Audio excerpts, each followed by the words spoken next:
The larger not-for-profit organizations have very unique for their CRM, which are the top 10 large not-for-profit CRMs into four. That's what we are going to discuss in the video. So let's dive in.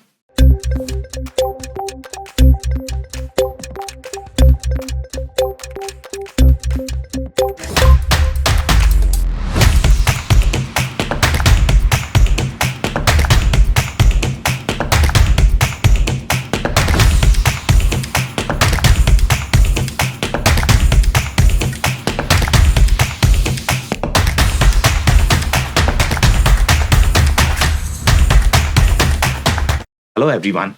My name is Sam Gupta. I am principal at Elevate IQ. Elevate IQ is the independent CRM, ERP, and digital transformation. We help our clients with CRM selection, digital transformation strategy. On that note, let's go back to today's topic, which is going to be top 10 large not-for-profit CRMs. Before we look at the list, let's define what is large not-for-profit from our perspective for this list. That is going to be any companies that are going to have more than 10 employees. For the most part, when we look at the needs of the large not-for-profit compared to the other market segment, the way we define them, that is going to be your startup, small business, mid-market, as well as large segment. So for the large segment, one of the primary differentiators is going to be that they are going to have a lot more implementation budget. They are also going to have the skill set from the IT maturity perspective. Their needs are going to be far mature because they are looking for the kind of transaction volume that might not be relevant for a smaller mid-size organization. In general, because of the transaction volume need, sometimes they might need decouple their architecture. The consolidated state might not work for them just because of that transaction volume, the heavy lifting that is required from the transaction volume perspective. And because of that, and again, the complexity of not-for-profit increases as the size grows, the kind of funders that you are going to work, the kind of reporting requirements that they are going to have, especially if they are donating large sums of money, they are going to have very specific milestones. They are going to have specific restrictions that you need to cover as well as report. And sometimes the reporting could be as complex as the way you are going to report for any of the public companies or very similar to financial reporting, but this is going to be at the grant fund level, and you have to accommodate that as part of your CRM workflow. Sometimes that could be accommodated as part of your ERP workflow, but then the customer information is going to be equally relevant to be able to capture that. So in a lot of cases, companies cover them as part of their CRM workflow. In general, their websites are going to be far more complex. The kind of interactions that they require, the kind of event planning that they are going to have is going to be very complex compared to the other markets. As the employee size increases, in general, you are going to have far more hierarchy and the approval flows that you will need for your organization. And because of that, the planning requirements, the security workflows that you are going to require, they are only going to be available in very large systems. And overall, from the business model perspective, the kind of industries that we cover as part of profit, this is going to be any of the associations, healthcare, charities, religious orgs, anything and everything that falls under that not-for-profit bucket. We consider that as part of this list. The criteria that we use to compile this list is going to be the product share, the acquisition strategy. If they are focused on the large not-for-profit segment, they generally score higher on this list. Then you have the product roadmap, community, ecosystem, win rate, etc. So these are some of the factors that we include to compile this list. So now let's look at the list.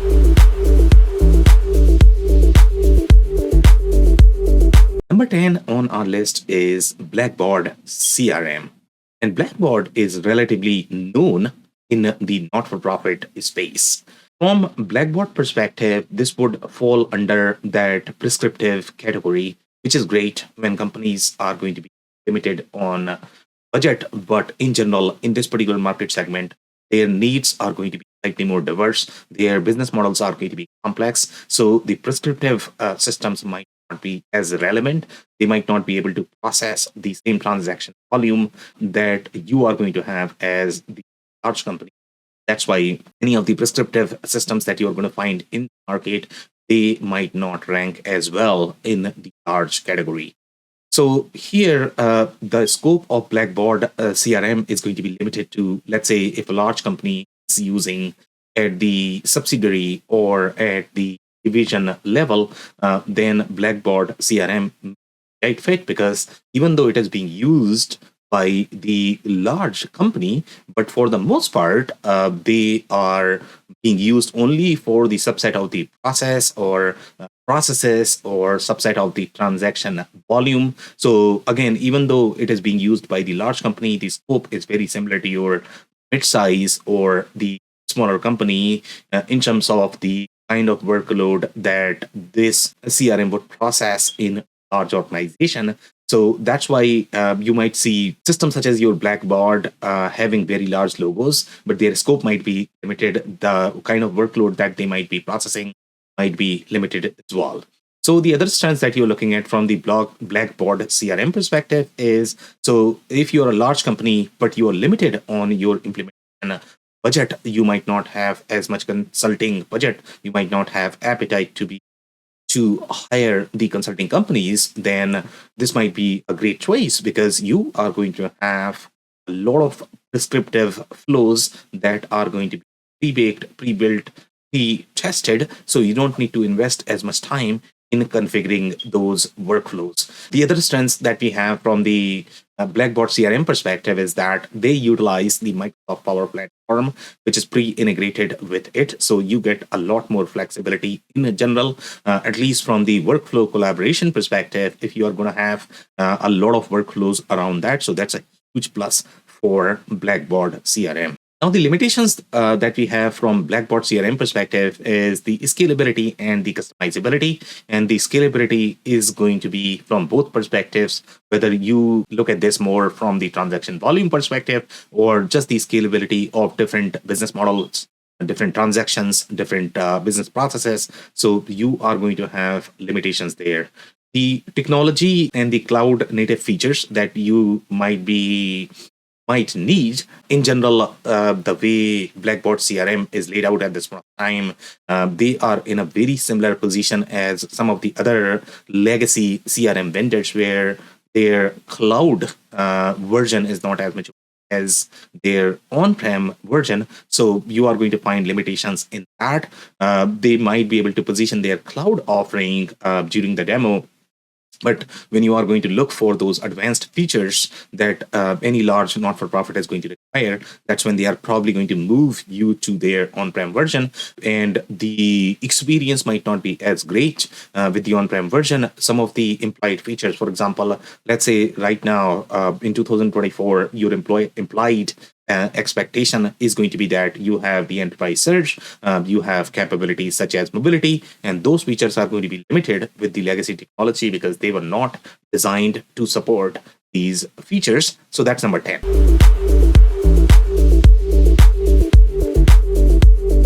Now, number 9 on our list is Pega Systems. And Pega Systems is going to be relevant for large not-for-profit companies that are heavy on call center operations. In general, Pega system is a very technical system. They have low-code, no-code BPM-centric processes. You can enable whichever processes that you like on top of Pega systems, but the challenge that you're going to have is to be able to enable those not-for-profit specific processes. You are looking at substantial consulting effort that you need to invest to be able to enable the same processes that might be available, for example, with your Blackboard CRM.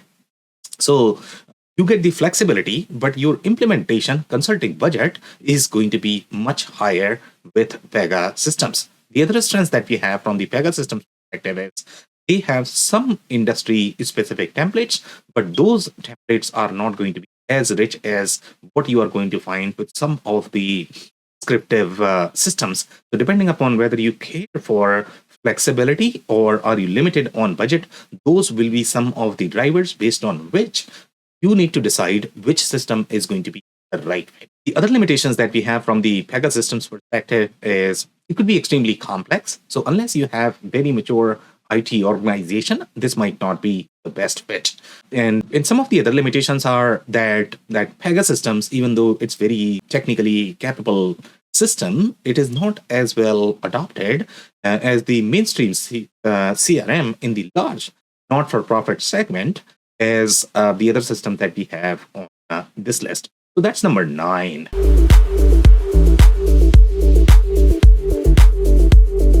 Now, number 8 on our list is Leadsquare. And Leadsquare is a system which is very well adopted in the education, healthcare segment. The strengths for Leadsquare is that this would fall under that prescriptive category, and they are going to have workflows enabled from the large education as well as healthcare not-for-profit perspective. But since this is a prescriptive system, because of that, the challenge that you are going to run into is the scalability of the business processes. And if you are going to be very diverse organization, then this might not be the best fit because it might not be able to support all of those processes, business models, as well as transactions. The other strengths that we have from the Leadsquare perspective is that it has some customizability, but it is not going to be as customizable as you are going to find some of the other systems that we have on this list, whether they are going to be the likes of Salesforce, Microsoft Dynamics 365 CE, or some of the technical low-code, no-code systems such as your Creo or Pega Systems. They are going to be more customizable. The Leadsquare is going to support some workflows, but then you outgrow them quickly in general because they are designed for very specific state, very specific business model, as well as transactions. The other strengths that we have for Leadsquare is it is very well adopted among very large public sector as well as education companies. So you are going to have a lot more workflows in general that are going to be relevant for those companies. And then they also have support for things such as your students account management or the students cloud, student information management. In general, in these verticals, you are going to have a lot more overlap with this particular system with your CRM processes. So that's a huge plus for Leadsquare. Now, the limitations that you're looking at from the Leadsquare perspective is that they are not going to have as detailed security layers. They also struggle with their portal stability. Some of the users have reported that there are some issues with that. And again, even this one is not as well adopted as the main CRM as some of the other systems on this list. But having said that, Leadsquare is still a great system for those large education as well as healthcare not-for-profit. That's number 8.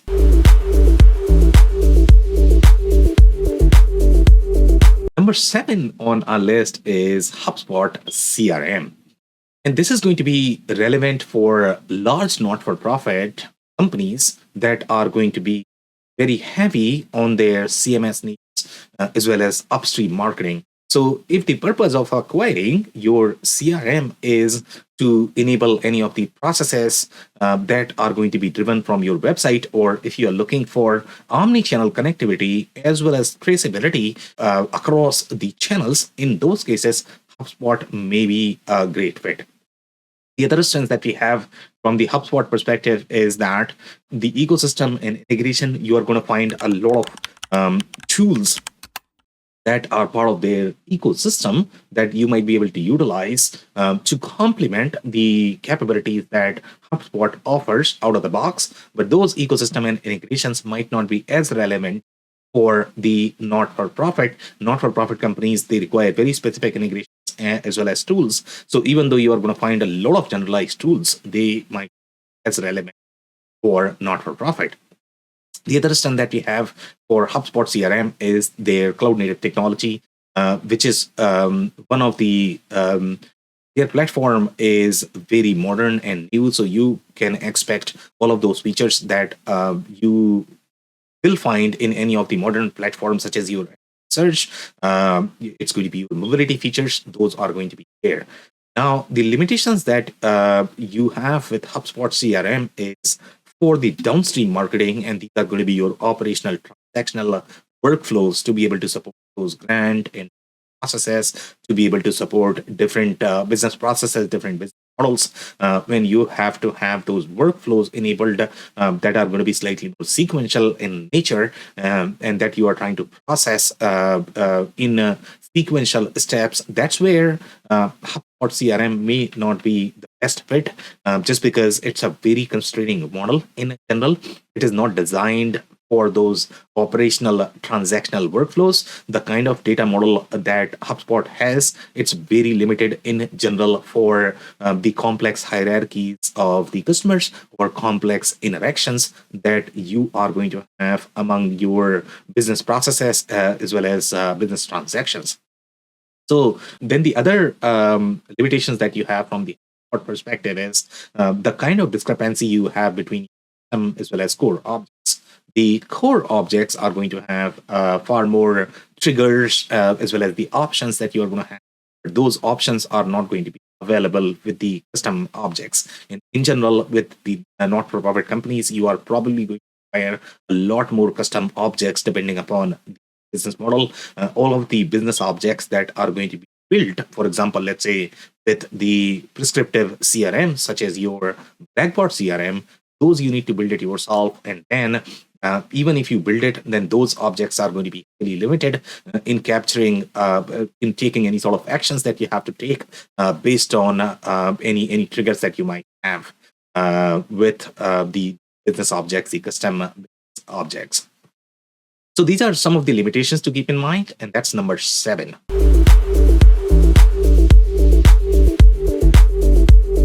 Number 6 on our list is Zoho CRM. And Zoho CRM in general is designed for slightly more transactional use cases. Their data model is very similar to Salesforce. And also with Zoho CRM as part of the bundle, you are going to find a lot more apps that are bundled as part of the same package. So you are going to have a lot more flexibility in enabling those workflows from the not-for-profit perspective. In general, you are probably going to require the project management. You are going to require the CRM, the marketing, app from the Zoho portfolio. Sometimes you might require the accounting app as well, depending upon how your flows are structured. But in general, Zoho CRM is not necessarily positioned for very large companies. So if you are looking for complete connectivity for data models as well as across departments, the kind of workflows that you are going to have with your ERP systems, that may not be possible with Zoho CRM, because the apps that they have as part of their package, they each are going to have their own database, their own data model. So in general, you don't have as much between those data models as well as databases that you have packaged as part of this whole Zoho bucket.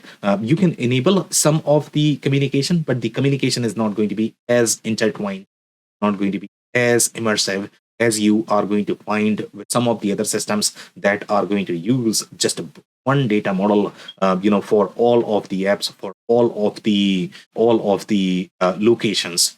In general, when you are going to be a large not-for-profit, for the most part, you are probably going to be globally present. And if you're looking for the central traceability across different locations, that's going to be a limitation with your Zoho CRM as well, because they don't necessarily have communication between different data centers.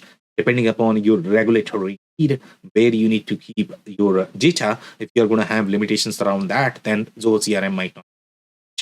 So some of the other strengths that you need to keep in mind with Zoho CRM is that they have far more detailed triggers on the custom object. For example, with HubSpot, you had that limitation. So with Zoho CRM, you are probably not going to have that. The customizable model is, slightly richer. In general, overall, from the object perspective, they might not be as rich from the data model perspective. And all of those enterprise apps are part of the same bundle. So that is another plus that they have. And their layout screens, the security, etc., is good. So that's a huge.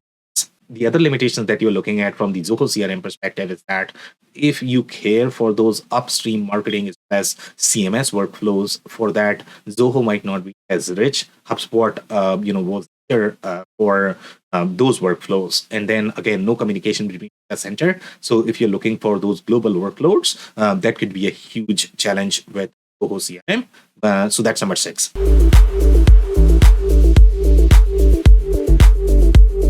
Number 5 on our list is Creatio. Creatio is a very technical system, the way your Pega Systems was positioned. So with Creatio, you are looking at a lot more, consulting budget to be able to enable those not-for-profit workflows. If you are going to talk to them, they are all going to say that this is low code, no code. You don't require as much effort in that. Yes, that is partially true, but even then, you are going to have a lot of proprietary knowledge that you need to maintain and you need to work. So sometimes the consulting effort could be more, and it requires very specialized consultants to be able to enable these workflows on platforms such as your Creatio. The other strength that we have from the Creatio perspective is the customizability. And customizability is going to be across the business model. So if you have very complex business model, you have many, many, many different business models that you are trying to support as part of your not-for-profit. You might have construction flavors, you might have real estate flavors, healthcare flavors, you might have education flavors. So if you have all of those flavors in general, a lot of other CRM systems might fit because they are designed for a specific state, a specific perspective. So in those cases, this could be a great system because it is a very technical system and you can enable any workflows, you can support any number of business models as you like without getting into the complexity of code, etc. The other strength that we have from the Creatio perspective is their integration and ecosystem is great, but then you are not going to as many integration as well as ecosystem options for your not-for-profit. The deployment flexibility is also there if you are worried about your code cost, and that could be substantial for the larger organizations. If you care for that, then you are going to have deployment flexibility as well with Creatio. So that's a huge plus. Now, the limitations that you have from the Creatio perspective is enabling not-for-profit workflows would require expensive consulting, and then their UI is probably going to be clunky as well, and marketing automation is probably not going to be as intuitive as you are going to find with some of the other systems. So that's number 5.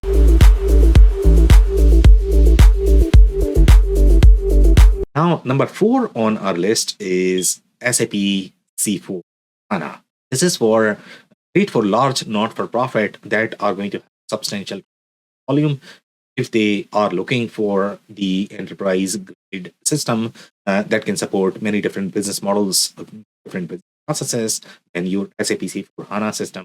Some of the other strengths that we have from the SAP C4 HANA perspective is the whole grant and fund reporting. So if you are going to be in those financial scenarios where you need those capabilities, that's where your SAP C4 is going to shine. This is especially going to be relevant if you are SAP S4 HANA from the ERP perspective, then SAP C4 HANA could be for you. Then other strengths that we are looking at from the SAP C4 HANA perspective is the best of breed integrations. So some of the integrations that SAP provides, for example, let's say if you have HCM system or time and expense, for example, Concur, etc. Some of the integrations from the procurement perspective, all of those systems, if you are getting those from SAP, some of those are going to be pre-baked, pre-made. So you might not have to spend as much on consulting, but depending upon the state of your data, depending upon the state of your processes, sometimes those integrations may not work. And then you might end up creating your integrations. So that's always a possibility, but at least you have the options. Let's say if they can work as is, then you are probably not spending as much on integrations as well. The limitations that you're looking at from the SAP C4 HANA perspective is their capabilities from marketing automation are probably not. And then you are not going to have as many upstream marketing integrations all. So that's a negative for them, and it's going to be extremely expensive to implement. So those are some of the limitations to keep in mind, and that's number 4.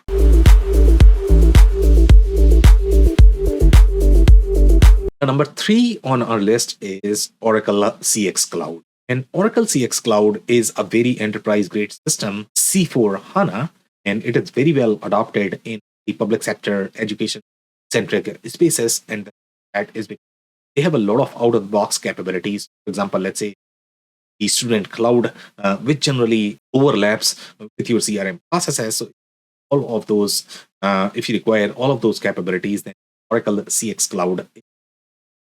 The strengths that you have from the Oracle CX Cloud perspective is that they have enterprise grade marketing automation product that is bundled as part of the same package compared to your SAP C/4HANA, which is going to be slightly limited in their capabilities. Here you have a product that was own in the marketing automation space, and they are providing that as part of Oracle CX Cloud. The grant and fund reporting requirements that you're going to have. So it's going to be very similar to your SAP C/4HANA, and especially if you are going to be other Oracle products, for example, Oracle Cloud ERP, then Oracle CX Cloud is going to be a great fit because you are going to find some of those pre-baked, etc., which might save some money from the consulting perspective. But again, you need to test them to be able to bet if they are going to work for your use cases.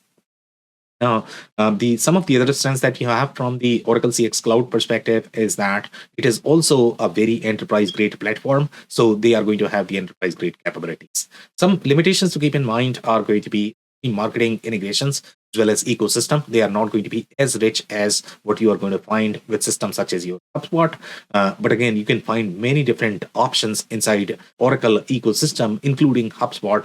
In most cases, a lot of companies are going to use another marketing automation platform with their CRM. So that is something you might be able to do. But from the downstream marketing perspective, from the core transactions that are going to be relevant for your customer use cases, for those, Oracle CX Cloud is a great. And then this is going to be very similar to your SAP C/4HANA, which is going to be far more expensive to implement just because you have to enable those not-for-profit workflows that might be enabled out of the box with the not-for-profit prescriptive systems. Then you're also going to have the steep learning curve just because the kind of transaction model to have the kind of transactions that Oracle can support. It requires far more moldability, and because of that, the layers are going to be far more complex. So it might appear overwhelming. So that's why you are in general. But these systems for those enterprise use cases or a diverse business model, that's why they need layers. So that's number 3.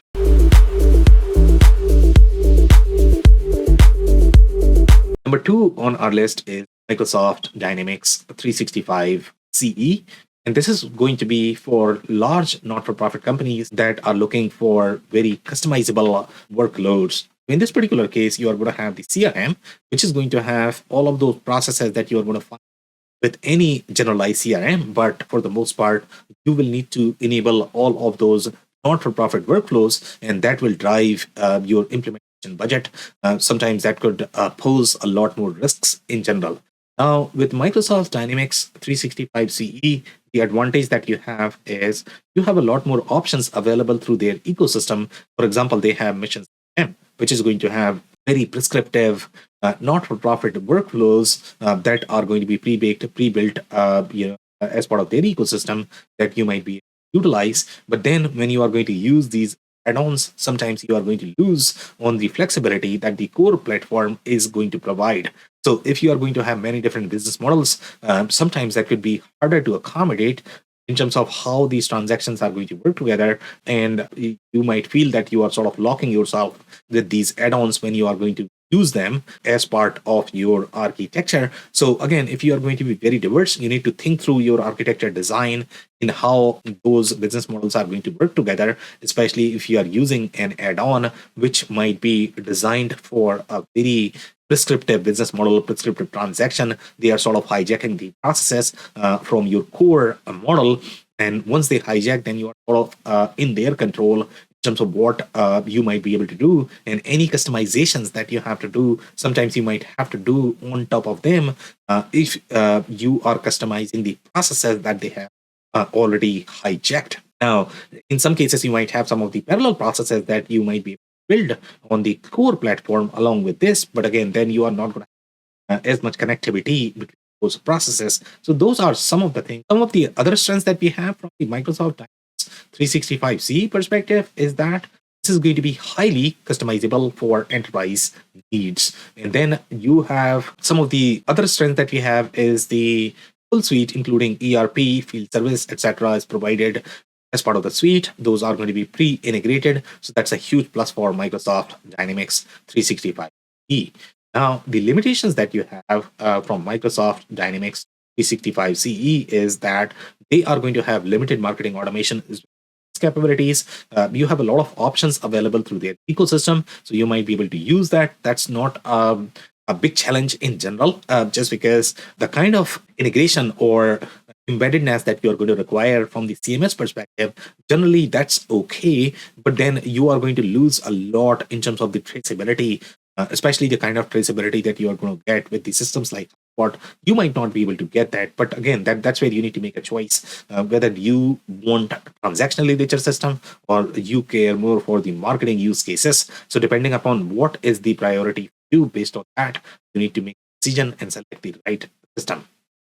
Some of the other limitations that we have from the Microsoft Dynamics 365 perspective is just like your SAP C4 HANA, Oracle Cloud, this is probably going to have a very steep learning curve in general, because the system is slightly more complex. It has a lot more traffic rules from the data model database perspective. They are trying to enforce those to have the data integrity that you are going to require as the large not profit, and because of that, sometimes the system might not be as easy as what you are going to find with these models. So that's number two.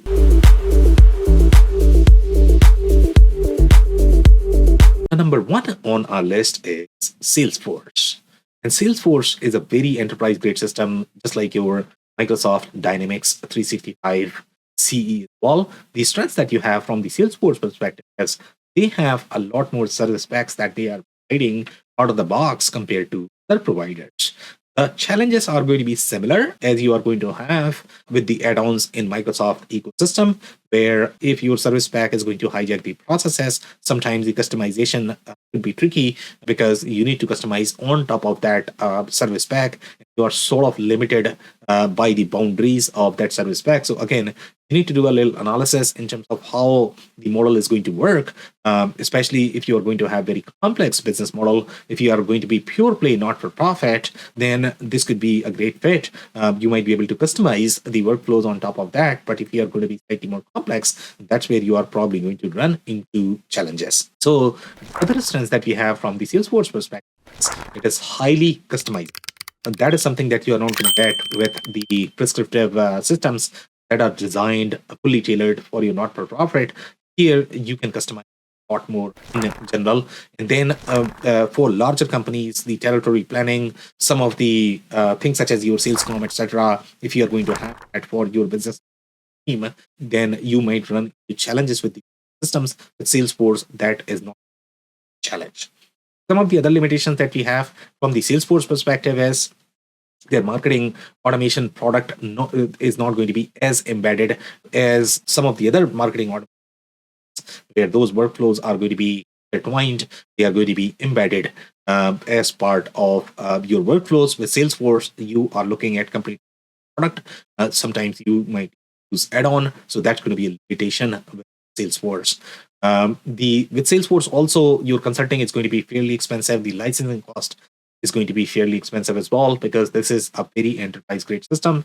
They have all of the workflows that you are going to require for a very complex IT organizations. But again, that comes at a cost. The final limitation that we have from the Salesforce perspective is that website integration might require add-ons, and you might not have the same traceability that have the systems such as HubSpot. So that's going to be a negative for Salesforce. So that's number one.